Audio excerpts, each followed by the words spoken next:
Денсаулық сақтау министрлігі халықты қайта вакцинациялау алгоритмін ұсынды. Азаматтарға коронавирусқа қарсы үшінші вакцинасын иммундадың толық курсын аяқтағаннан кейін 6-9 айдан соң жасау ұсынылады.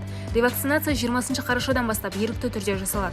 Қосымша дозадан бас тартқандарға ешқандай шектеулер қойылмайды. Ревакцинация не обязательно. То есть мы говорим, мы определили, какие группы, мы определили, чем вакцинироваться, где вакцинироваться, но это будет на добровольной основе. Бірінші кезекте ковидке осал азаматтар санаты егіледі. Олар медицина қызметкерлері, оқытушылар, қауіпсіздік қызметкерлері, егде жастағы азаматтар және вакцинациядан кейін антиденелердің саны аз болған адамдар. Сондай-ақ жеке категорияда толық иммунизациядан кейін коронавируспен ауырғандар кіреді. Қосымша дозаны кез келген вакцинация пункттерінде алуға болады. Паспортта ол үшінші доза ретінде көрсетіледі.